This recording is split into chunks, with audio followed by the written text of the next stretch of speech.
You got your budget kit in the mail but have no idea how to set it up? Stay tuned.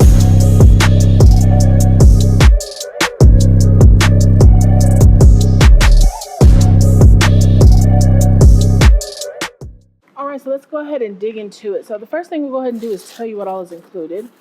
If you look at your little pamphlet here that you get, it gives you lots of details on cash stuffing and what is included inside of your beginner kit. So be sure to look through this, read over everything, and that will really help you with how to fill out each form in here. So the first thing we have is our calculator. And again, this is just to help you calculate as you work through your budget. A set of highlighters will show you where these come in handy. A set of bookmarks will show you these too. Budget sheets, dashboards, these are just for cutesies.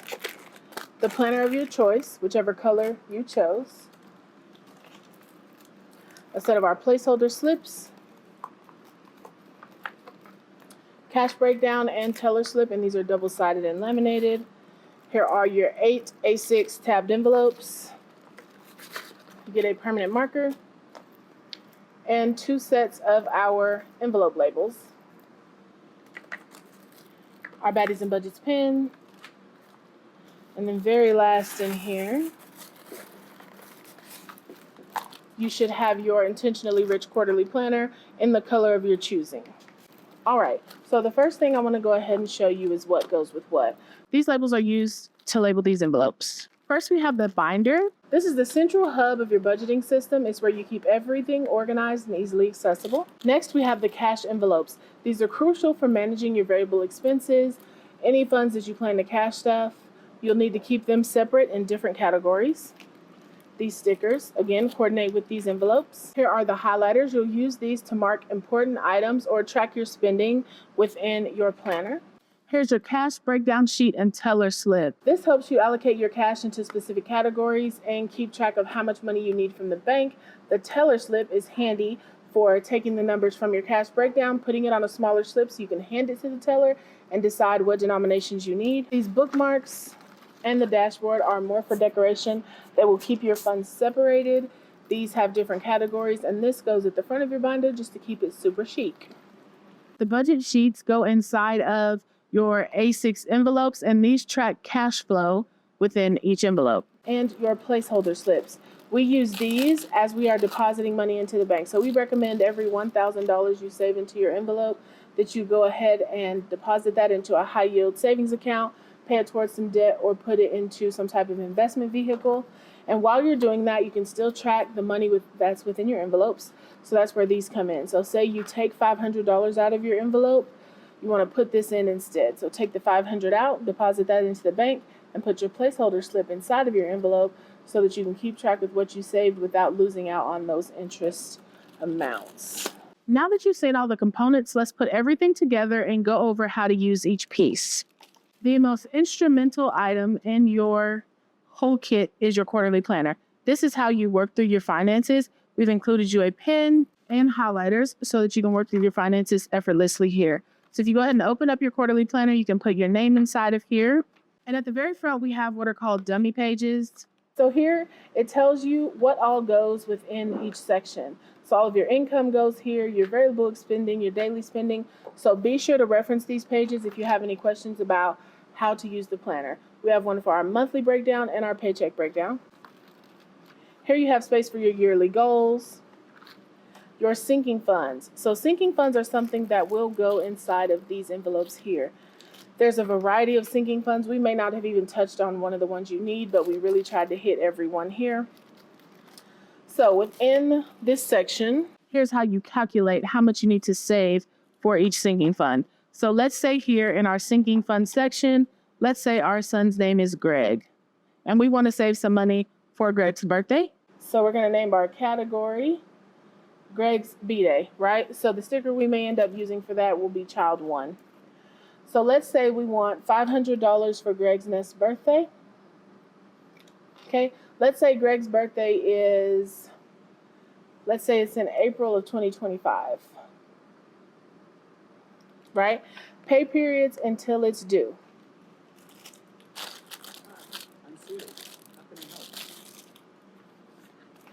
So here's where your calculator will come in handy.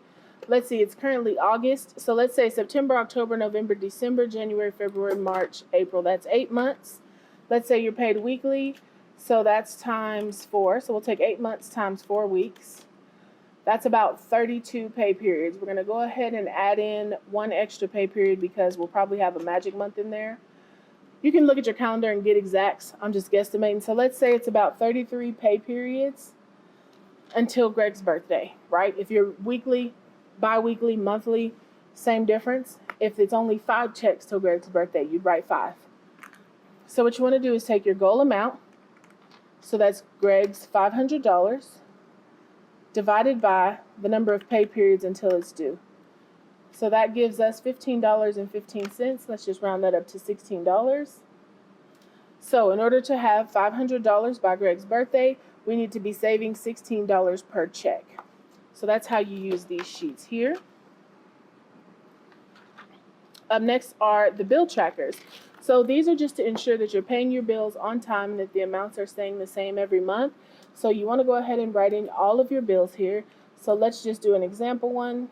Let's say our mortgage. Let's say our mortgage is $2,500. Okay, let's say our mortgage is due on the 1st and we pay it frequently every month. So our mortgage $2,500 due on the 1st and it's a monthly bill. So every month, once it's paid, you want to come here. You can even use your highlighters or a pen, whatever works for you. And you want to mark out that month if you've paid it. So that at the end of the year, let's say this is how it looks, right? And we look back and they're telling us, oh, you missed a payment or whatever the case may be. You can say, okay, well, I didn't mark it out this month. Maybe I didn't pay this month. So that you can see all your bills, make sure that you're staying on top of everything every month.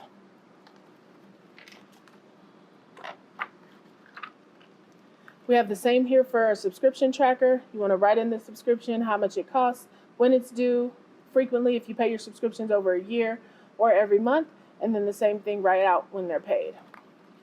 Up next is your debt list here. So you want to write out any debts that you have that are currently active. Even if you're like paying off debts and they're charged off, write those in here as well. So let's say we owe Bank of America.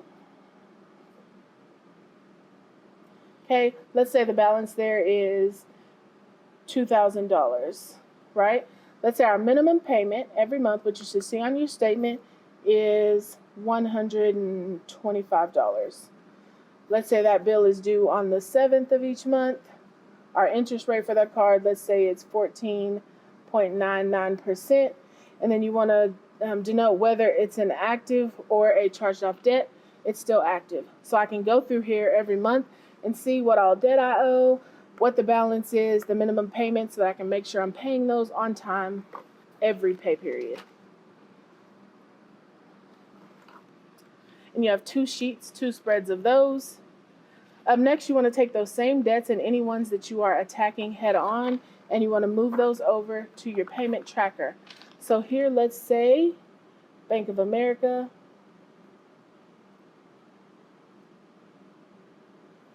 Okay, our statement date. So this is the date that your statement is generated. You may have to call in to your credit card provider and see what that date is. But for some cards, it's before the due date, and some cards it's after. So let's say most of mine are before. So my statement date, if it's due on the 7th, the statement date is usually around the 1st or 2nd. So let's say it's on the 2nd of each month. The minimum payment, again, is $125. And the interest rate here is 14.99%.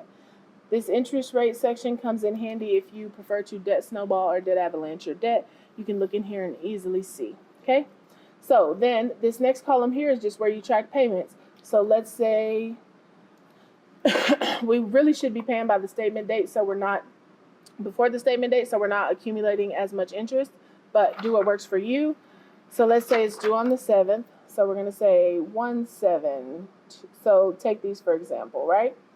So let's say I paid $125 here.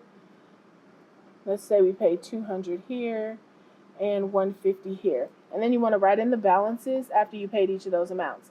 You'll notice that if you only are paying minimums, the balance isn't really going anywhere. You need to try to pay extra. So that's what you do and track here on your debt payment tracker. And you have several of those sheets, just in case you have a significant amount of debts. Up next, you just work through your budget, and you can look on my channel and watch me work through my budget in several other videos, but I'll show you how to use the products you have here. So the highlighters you have here work well with our monthly calendar. So you want to go in and number your days. You want to add your holidays. The highlighters come in handy because what you can do is designate each checklist item a color. So let's say we want to do all our paydays in green. So every payday you write here, you want to highlight in green. So your eye knows when I'm looking for paydays, I'm looking for greens. You could do the same for bills and debt payments, so that when your eye sees here, you automatically know where those are. Okay, this is a pay period week. This is what bills I'm paying with this paycheck. Okay. Next up is your monthly budget. So this, if you're a monthly paid person, you can definitely work off of this one sheet and disregard all of the others. But if you're paid weekly or bi-weekly, you'll need to do this one as well as your paycheck breakdowns. Okay, so for your monthly budget, you want to write in all income you have coming in. So even if that's alimony, child support, side hustles, whatever it is, you want to make sure that you're writing in all income. Okay, you want to write it all in, and then you want to total up your income here in the total line. Up next, fixed expenses. So these are bills that are fixed. They stay the same amount every month. That's things like mortgage. That's things like typically your cell phone bill. There's a lot of bills that stay the same. You want to write all those down. So you want to write every bill, the amount, when it's due, and then you can come back here and check off when it's paid. And then you want to total those out. Up next are variable expenses. Typically with cash budgeting, these are the ones we carry in our wallet. But if you find that like your electric bill fluctuates, your water bill fluctuates, you can go ahead and write those in as variable expenses as well, but you don't have to cash stuff them. So you want to do that and then write out the total. The very last section here is subscriptions. So you want to write out every subscription you pay every month, the amount of that subscription and the due date, and then you can come back here and check off paid once you've paid them for the month. And again, you want to write out that total.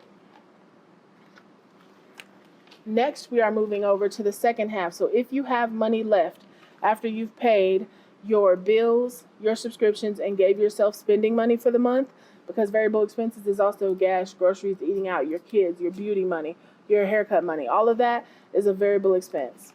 So if you have money left, if you take, let's say it's $5,000 minus $1,500, and say you have my math ain't mathing, 2,000 something left, then you want to roll over here. So this is where priorities come into play, really. If you have a lot of debt, make sure you focus on this debt column first. So all of your debt that you plan to pay and the amounts of that debt, and then you want to total it out here. And you can begin moving over these numbers. So you can move over your income here, your expenses, which are 2, 3, and 4. Total up these categories and move that number here. Once you've done your debt, move that number here.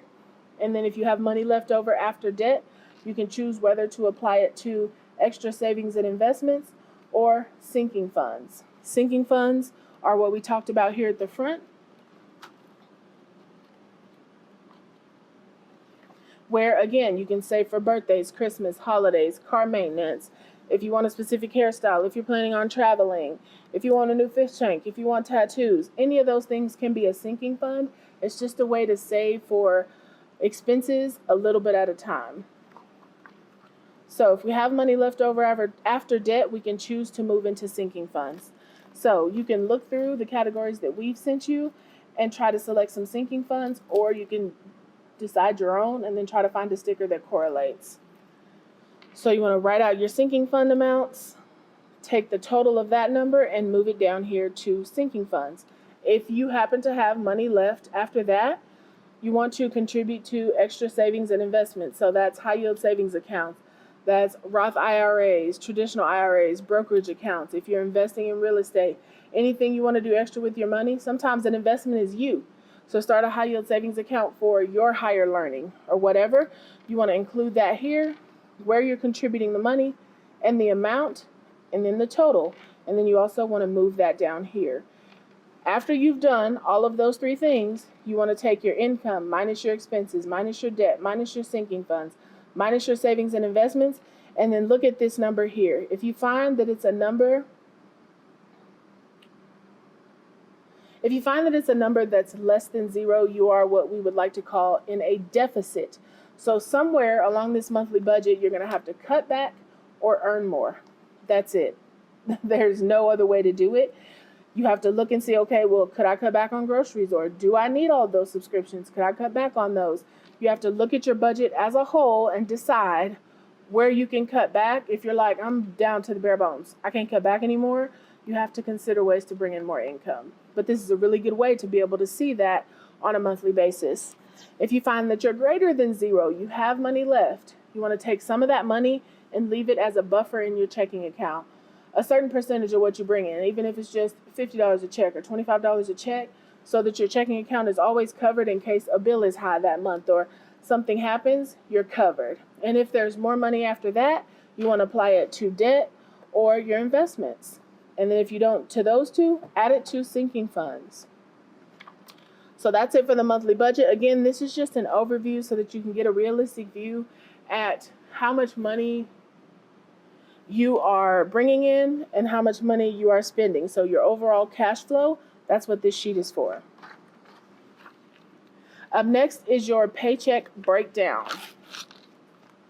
So you should be filling this out with each paycheck. If you are paid once a week, you should be filling this out once a week. If you're paid bi-weekly, fill it out bi-weekly. If you're paid monthly, fill it out monthly. You can just stick with the monthly budget if you prefer, but I definitely recommend you break it down in your paycheck breakdown. Here's the same thing: income, fixed expenses, variable subscriptions. We added another little chart here so that you can add it up and see what's left to move over to this page. Same thing: debt, sinking funds, extra savings and investments. See where you end up at the end of your paycheck. You want to do this before you get paid so you can forecast your money and make a plan for your spending. There are enough of those in here for the people who are paid weekly every month. So, weekly check-in pages. If you choose to cash stuff, and even if you don't, you should be checking in on your variable spending, your variable funds every week. So these are typically the ones I recommend tracking are your gas, your groceries, your spending, dining out. If you do a lot of giving, or if you have kids that are a part of your variable expenses, your beauty, you really want to track that here. So you want to write in the category how much you budgeted. So say it was, let's give an example. So let's say for gasoline, right? Let's say on our last paycheck, we budgeted $100 for gas. We come back to our wallet at the end of the pay period and say, okay, well, there's $10 left, right? So that tells me that I spent $90 on gas. What happens is you continue to do this every week, and you see if next week you find that there's 15 left, or there's 17 left, or whatever. You can look here and say, okay, well, I'm budgeting too much for gas. Maybe next month I'll only budget $90. If you also come here, let's do another one that a lot of people struggle with. We'll do groceries, right? Let's say for this week we budgeted $250. Let's say we had no money remaining, so we spent the whole $250. And we know that when it was time to grocery shop, we needed something at the end of the week and we didn't have the money for it.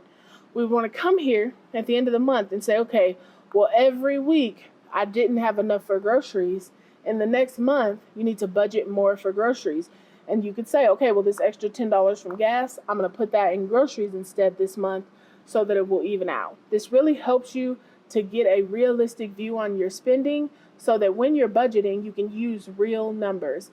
Your first month or two, you may be way off, and that's okay.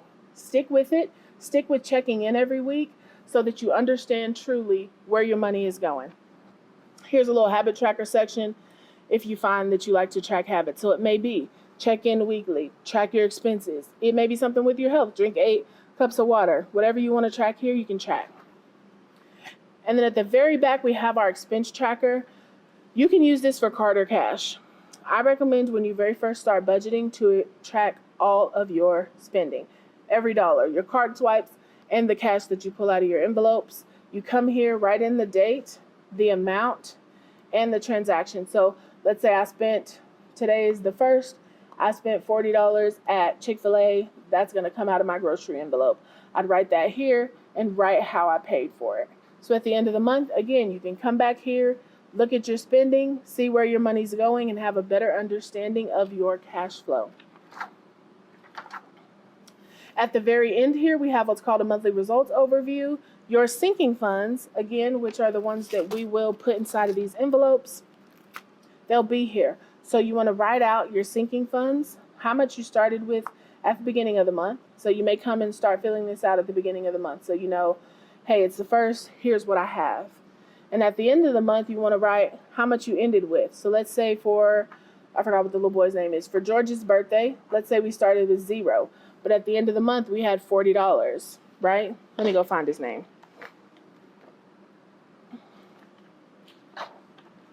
Greg.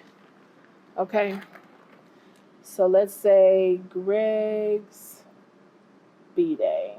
Okay, and for a lot of people, you'll be starting with 0 and a lot of funds, right? So let's say there are 4 paychecks this month, so what do we say, $16? So let's say we ended with $64 in Greg's envelope, so we know that we added $64 in his envelope. So again, you can go through here, and let's say we want to highlight the pluses in pink, and then you can use the green to highlight the negatives. So you'll total that out. So all of your beginning sinking fund amounts were, let's say they were 0, right? Our ending amounts were $64. So that's a difference of $64 that we saved this month. Again, just a way to look at your spending in a different way and understand where your money is going. It's also really encouraging to look at those sinking funds every month and see, ooh, okay, last month I only had 0, but this month I've saved X amount. You want to do the same for your savings and investments.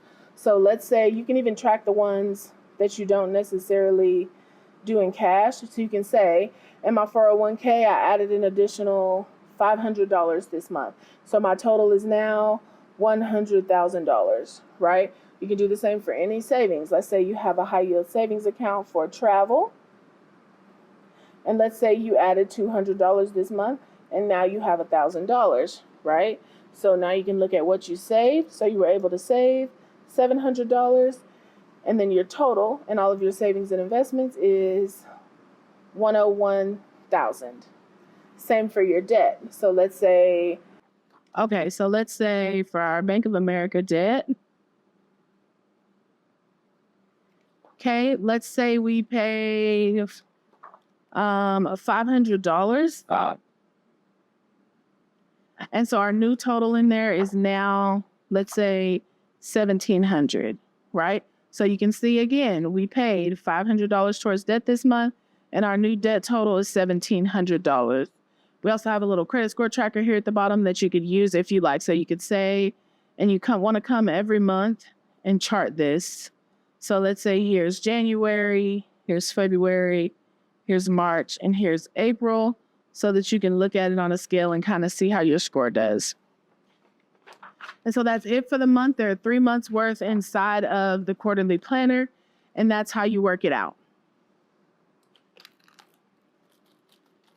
For these envelopes, these are your sinking funds, if that's what you prefer. Most people will use these for sinking funds. The budget sheets we've included also go with these envelopes. And they're double-sided. You can choose to use the pink side or the black side, but eventually you'll have to flip it as you do more transactions. But you should put one of each of these in the front of your envelopes.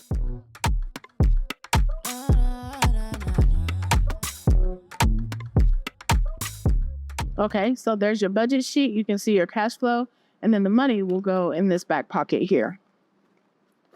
So there's enough budget sheets for one for each envelope. And then you want to go through your sinking funds list here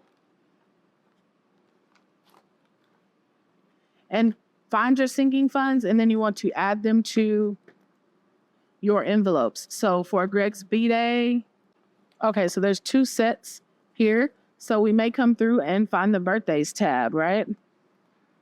So we want to go ahead and add that here. These are removable, so if you mess up, just peel it off and put it back on again. I had to get that, honey, because I be messing up. So there's birthdays. And then if you want, you can find that same label in here and write it in the category. So since this is a new fund, we'd have the category sticker here. Our starting balance is obviously going to be 0.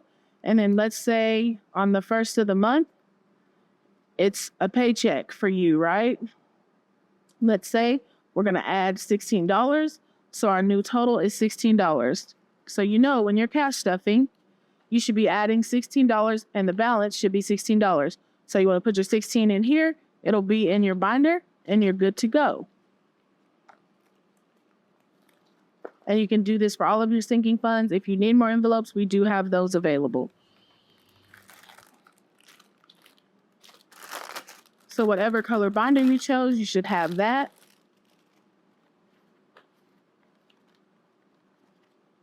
You just simply open up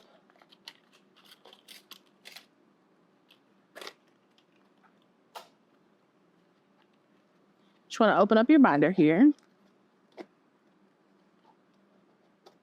and add in your envelopes. They fit in here perfectly and you can see the tabs right there. So we've also included, like I mentioned, our dashboards. You can choose one or do both if that's your bag, but I'm just going to pick one here. And you can stick it right there in the front, and it just makes it really cute and aesthetic. The bookmarks here that are available are so that you can separate and delegate your funds. So if in this binder you manage to have bills and subscriptions, sinking funds, which is what most of you will have, you could put this at the front. If you have high and low priority sinking funds, you can stick these to separate them. So let's say these are high priority and these are low priority. You put them in that way. And again, they're hole punched, so you can just stick them right in. And so when you look at your binder, you know, okay, well, this is my sinking fund binder with my high and low priority funds in here. And if you only want to stuff low priority, you can flip right to it. We also have these cash breakdowns and teller slips. So as you work through your paycheck breakdown, here, you'll find that you only want to cash stuff certain funds. So most people only cash stuff sinking funds. Some of us are crazy and do bills and stuff too, but you don't have to. So you want to look at your funds here. So let's say again, the sinking fund we're stuffing is Greg's B-Day, right? And we're adding $16. His total is now $16 in there. So if I were getting cash to stuff Greg's sinking fund from the bank, I'll take my permanent marker and I want to say Greg's B-Day. So we're just going to write in here, Greg B-Day. How much do we need for Greg's B-Day? $16. Okay. And then you want to decide which denominations you want to cash stuff for Greg. So for me, it would be a 10, a 5, and a 1. If it happens, you know, it was $20 and I wanted 2 10s, I would just write a 2 there. So once I've done all of those, I want to come through and write out the total. So for this one, it's $16. 10s, I only need 1. 5s, I only need 1.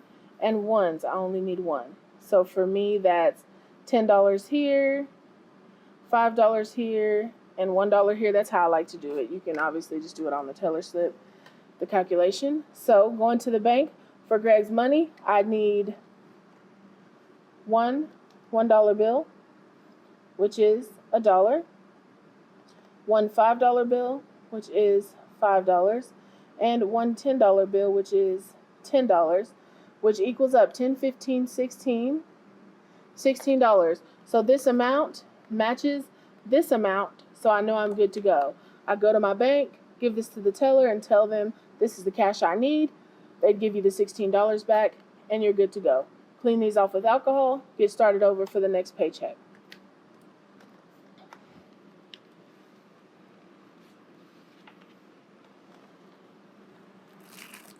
The very last thing I want to talk to you about is how to incorporate the placeholder slips. I know we talked about it, but again, if there were money in my birthday envelope and say I had reached $500, right? Say that was my goal. I'd want to take Greg's birthday money out, deposit it into a high yield savings account so I could be earning interest until it's time for me to buy his birthday stuff. That's if you happen to finish it ahead of time, right? Take the money out, and then you'd want to take this fully funded placeholder slip and put this in here. So as I'm working through my budget, I know, okay, Greg's already good. I don't need to add any money or budget any money for Greg because he's fully funded. We have slips for several amounts, whether you're saving for something small or something large. So we have 500, 1,000, several of those, 2,000, 5,000, 10,000, and then several fully funded slips. And there's some information on those placeholder slips as well. And that's it. Your all-in-one budgeting kit is now ready to help you take control of your finances. Remember, y'all, budgeting is a journey, and this kit is here to make it easier and more organized. If you found this video helpful, please like and subscribe for more financial tips and tutorials. This kit is available at baddiesandbudgets.com. We have a plethora of colors for you to choose from. The link will be in the description. Until next time, bye.